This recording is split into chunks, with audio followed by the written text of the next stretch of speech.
Antes da chegada do coronavírus, o mundo já acompanhava a guerra comercial entre as duas maiores economias do mundo.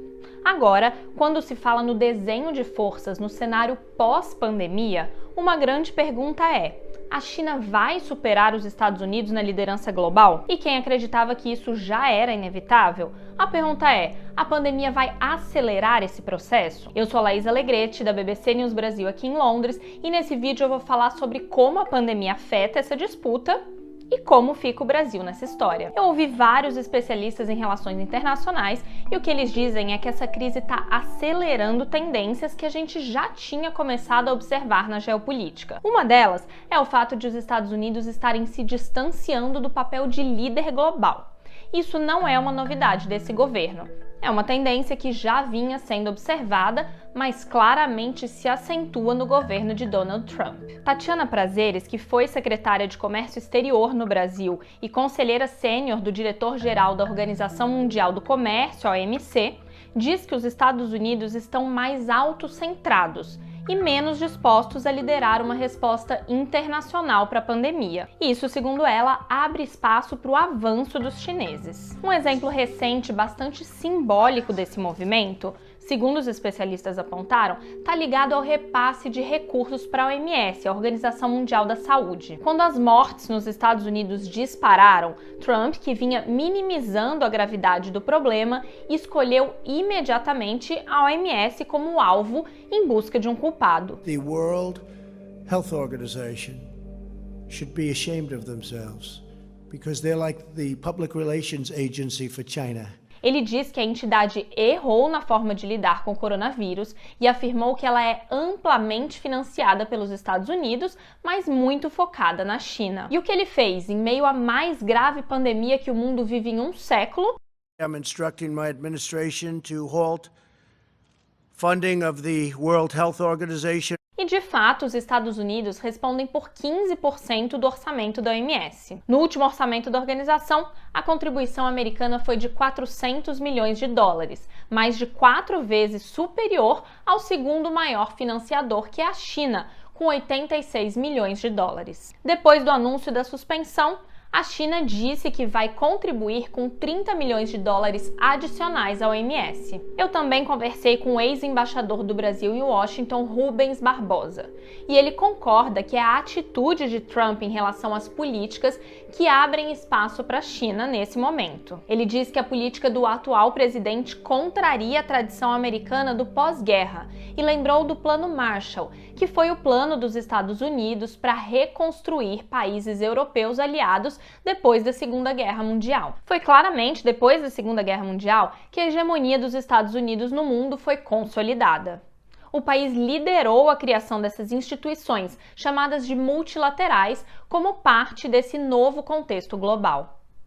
Sem essa liderança dos Estados Unidos, ele diz que fica um vazio, uma falta de cooperação. Houve uma série de episódios também simbólicos da atitude americana que abre um certo vácuo de liderança no mundo. Os Estados Unidos foram acusados de pirataria e desvio de equipamentos de saúde que iriam para a Alemanha, para a França e para o Brasil. E isso no meio de uma epidemia global. Tem também o que vem sendo descrito como roubo de contratos. A acusação é de que os americanos estariam fazendo ofertas financeiras mais altas do que as já assinadas entre países e fornecedores. Teve também o episódio da empresa americana 3M, que produz máscaras. Trump recorreu a uma lei da época da Guerra da Coreia, nos anos 50, para proibir a multinacional de exportar seus produtos médicos para outros países. A empresa tem sede nos Estados Unidos e fábricas em 37 países. Para conquistar a confiança dos outros países, a China enfrenta uma série de desafios,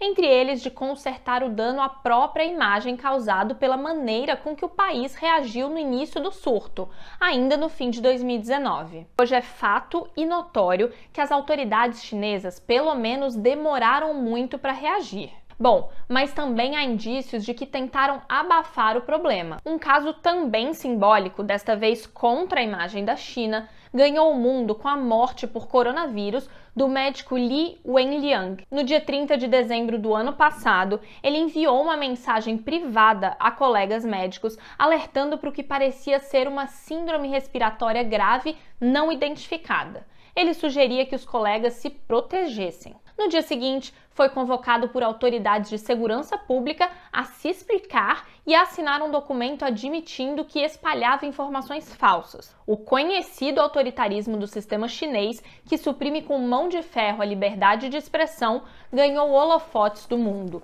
deixando claro que não são apenas os chineses afetados por isso. Segundo o professor da FGV, a resposta da China acaba sendo dupla. De um lado, advoga ampliação de ajuda humanitária e cooperação internacional na área de saúde. Por outro lado, ele aponta que nessa tentativa de limpar sua imagem, a China tem adotado medidas autoritárias, como censura, para tentar controlar a narrativa sobre o vírus. Isso inclui o governo tentar controlar estudos sobre o que aconteceu na origem do surto, lá pelo fim de 2019. Nos últimos dias, a China rejeitou pedidos de uma investigação internacional independente sobre a origem do coronavírus. O argumento do governo chinês é que essas demandas são politicamente motivadas e desviariam a atenção da China do combate à pandemia. Trump tem abraçado o discurso de culpar a China pela pandemia, chamando o coronavírus inclusive de vírus chinês, e diz que o governo americano investiga rumores de que o surto poderia ter começado no Instituto de Virologia de Wuhan,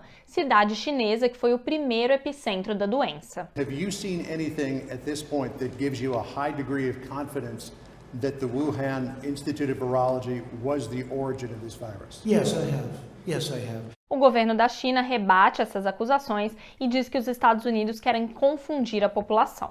我们奉劝美国的政客停止向中国甩锅，转移国际注意力，还是把时间和精力用到控制好本国的疫情上面。 Um estudo publicado em janeiro na revista Lancet por mais de 20 pesquisadores sobre o perfil dos pacientes infectados com a Covid-19 em Wuhan mostra que 66% dos pacientes pesquisados tiveram uma exposição ao mercado da cidade.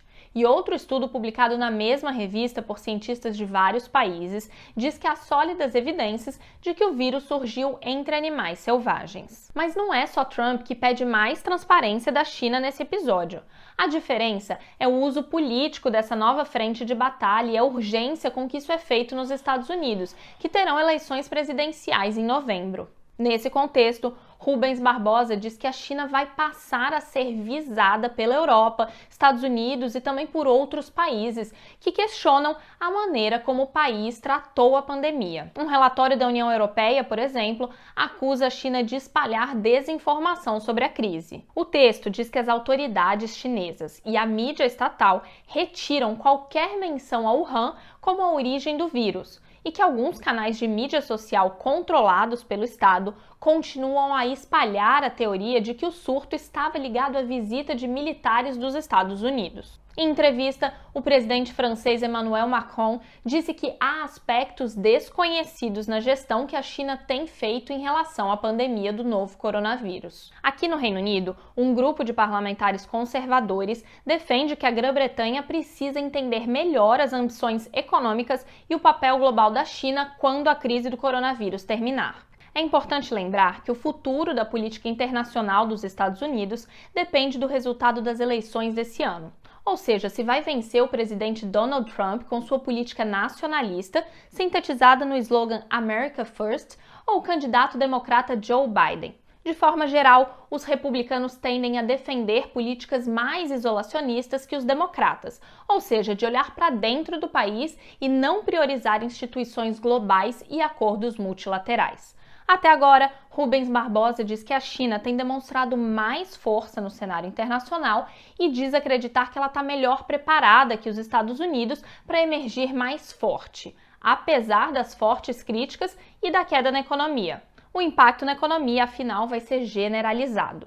Bom, mas se a China tem alguma chance de conquistar mais poder depois de tudo isso, como seria esse modelo de influência? Tatiana Prazeres, que dá aula em uma universidade em Pequim, diz que a China não chega a rechaçar a ordem existente, mas quer reformá-la. Como assim? Ela diz que a China quer influenciar a dinâmica de organizações que já existem e influenciar regras que foram criadas no pós-guerra, especialmente pelos americanos. Por outro lado, ela diz que a China também quer criar as suas próprias regras, com mecanismos que respondam aos seus interesses, como o Banco Asiático de Investimento em Infraestrutura e a própria Nova Rota da Seda, que é um ambicioso projeto chinês de desenvolvimento de infraestrutura global.